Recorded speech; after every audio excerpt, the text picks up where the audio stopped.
bienvenue sur notre chaîne Manga VF. Aujourd'hui, nous allons faire un récapitulatif de la série animée intitulée Date Live. Épisode 5, l'épisode s'ouvre à la résidence Itsuka. Shido frappe à la porte de la chambre de Toka, lui demandant de le laisser s'expliquer, mais Toka refuse, toujours bouleversé par ce qui s'est passé auparavant. Pendant ce temps, au sanctuaire local, l'ermite se tient silencieusement seul, sa marionnette ayant disparu. Plus tard, dans un restaurant, Ren demande à Toka quel est son problème et devine qu'il s'agit de Shido et de la petite fille. Toka réfute que cela ne concerne pas Shido, mais Ren suppose toujours qu'il est peut-être impliqué. Toka admet alors qu'elle ne sait même pas pourquoi elle est de la pire humeur possible en ce moment. Quelque part dans la ville, Shido, après avoir fait ses courses, rentre chez lui en prenant une ruelle comme raccourci, mais à sa grande surprise, il trouve Yoshinon en train de chercher quelque chose sur le sol. Il l'appelle par son nom, ce qui fait sursauter la petite fille et l'incite à s'enfuir, avant que Shido ne lui demande de ne pas le faire et qu'il remarque qu'il lui manque sa marionnette. Yoshinon court alors vers Shido, et réalise alors que c'est ce qu'elle cherche. Yoshinon acquiesce, confirmant ainsi la prise de conscience de Shido. Shido et Yoshino continuent de chercher Yoshinon dans les décombres du centre commercial jusqu'à ce que l'estomac de Yoshino gémisse. Shido lui demande si elle a faim, ce qu'elle s'empresse de nier, jusqu'à ce que son estomac gémisse à nouveau, la mettant dans l'embarras. Kotori contacte alors Shido et lui dit qu'il serait préférable de faire une pause et de manger pour le moment, en lui disant que cela pourrait lui donner le temps de poser des questions à Yoshino. Chez les Itsuka, Shido prépare un repas pour Yoshino, lui disant qu'elle doit beaucoup s'inquiéter pour Yoshinon. Yoshino dit alors que Yoshinon est son meilleur ami et son héros, ce qui surprend Shido. Yoshino continue en disant qu'elle veut devenir quelqu'un comme Yoshinon, quelqu'un de courageux et de fort. Yoshino conclut qu'elle ne deviendra pas quelqu'un comme elle, mais Shido déclare qu'il l'aime telle qu'elle est, ce qui embarrasse rapidement Yoshino. Shido demande si quelque chose ne va pas, mais Yoshino répond que personne ne lui a jamais dit cela auparavant et remercie Shido de le lui avoir dit. Kotori commente sarcastiquement ce que Shido vient de dire. Après le repas, Shido demande à Yoshino pourquoi elle ne se bat jamais contre l'AST. Yoshino répond qu'elle n'aime pas la violence ni la peur. Yoshino dit alors que les gens doivent détester quelqu'un comme elle. Elle poursuit en disant qu'elle est effrayée et qu'elle se fiche toujours lorsqu'elle a peur.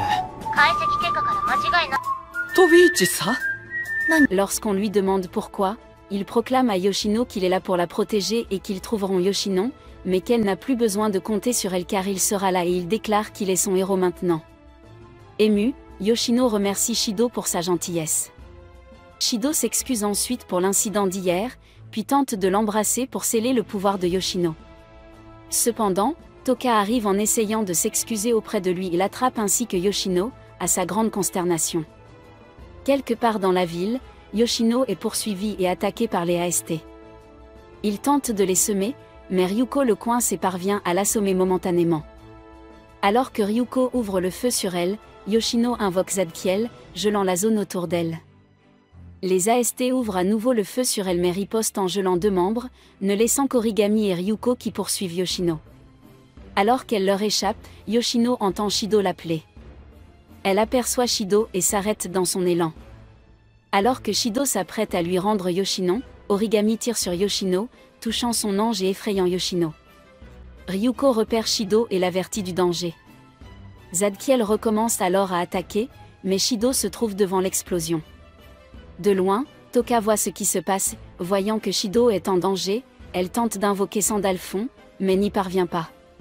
Après plusieurs tentatives infructueuses, Toka parvient à invoquer son ange juste à temps, protégeant ainsi Shido de Zadkiel. Yoshino se retire à nouveau, avec l'AST toujours à ses trousses. Toka va alors voir Shido et s'excuse pour son comportement récent, mais Shido s'excuse à son tour et lui demande de l'aider à sauver Yoshino. En l'entendant dire cela, Toka exprime tristement que Yoshino semble être plus important pour Shido qu'elle, car Yoshino est piégé par l'AST. Shido met alors les choses au clair et révèle à Toka qu'elle est également un esprit. Origami tente alors d'achever Yoshino, mais celle-ci parvient à se libérer grâce à son ange.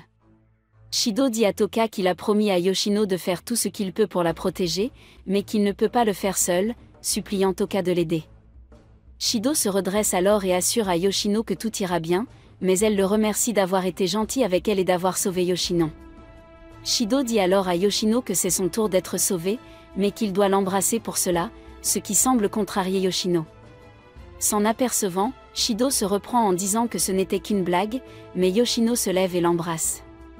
Épisode 6, Toka et Yoshino voulaient aller aux sources d'eau chaude, alors Shido demande la permission à Kotori.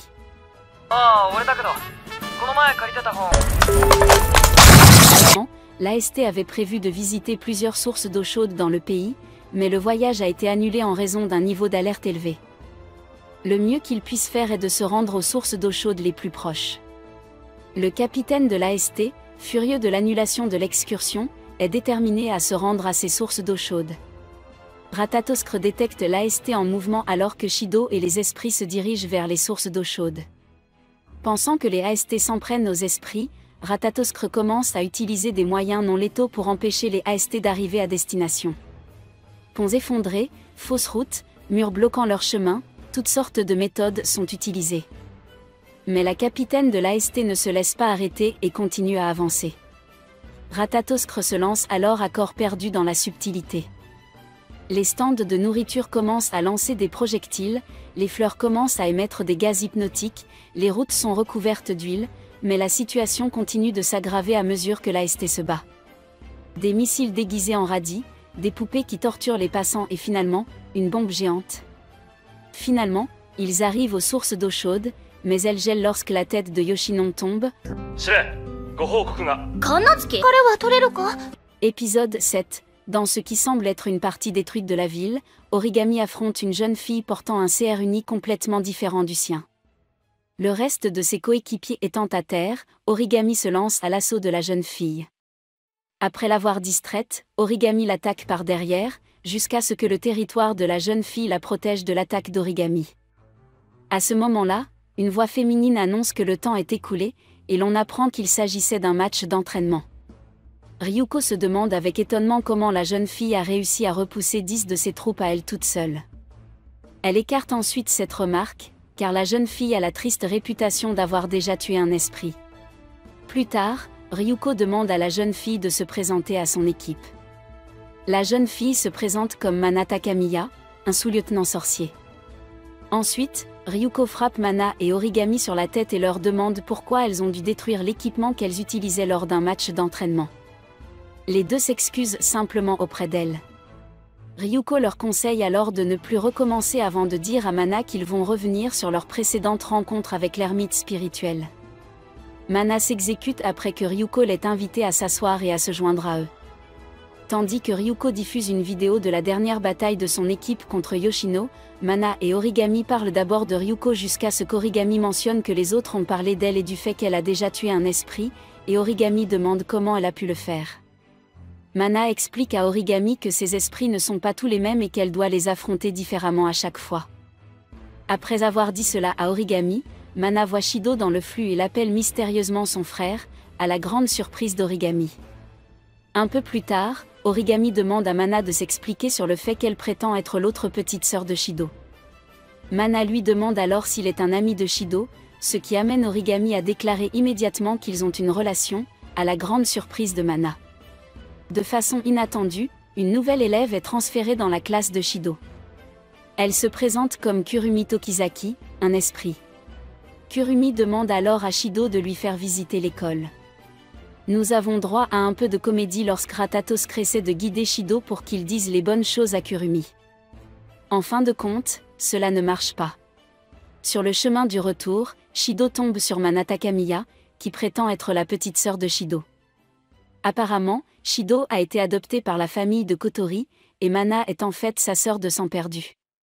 Kotori a tout de suite pris Mana en grippe et les deux se disputent un peu avant que Mana ne s'enfuit en laissant échapper qu'elle vit dans un dortoir spécial pour les travailleurs. Le lendemain, Shido apprend que Mana est en fait un membre de l'AST. Mana finit par tuer Tokizaki en la décapitant, mais d'une manière ou d'une autre, Tokizaki est toujours présente à l'école. Un peu plus tard, Tokizaki étrangle Origami dans l'escalier après qu'Origami l'ait confrontée en lui disant qu'elle aurait dû mourir. Épisode 8. Dans cet épisode, Shido demande à Kurumi de sortir avec lui, car même si elle ne peut apparemment pas mourir, Ratatoskr pense toujours qu'elle peut être sauvée par le processus habituel de rendez-vous. Tokka, qui se sent délaissée, se voit offrir des billets pour aller voir un aquarium par ses 3 filles qui apparaissent de temps en temps. Elle demande à Shido de sortir avec elle. Enfin, Origami appelle Shido pour lui dire qu'il n'est pas en sécurité tout seul et lui propose un rendez-vous. Shido jongle avec 3 rendez-vous en même temps, avec l'aide de Ratatoskr et de nombreux allers-retours aux toilettes. Il va à l'aquarium avec Tokka, au restaurant avec Origami et dans un magasin de lingerie avec Kurumi. Cependant, alors qu'il est loin de Kurumi, celle-ci se promène dans un parc voisin où elle trouve un groupe de délinquants en train de faire du mal à un chat. Kurumi commence à décimer les délinquants. Shido arrive pour faire couler le sang partout, mais il est retenu par Kurumi lorsqu'il tente de s'enfuir. Au dernier moment, Mana arrive et repousse Kurumi. Et c'est tout pour aujourd'hui. Si vous avez aimé ce récapitulatif et que vous voulez plus de récapitulatifs comme celui-ci, pensez à vous abonner à notre chaîne.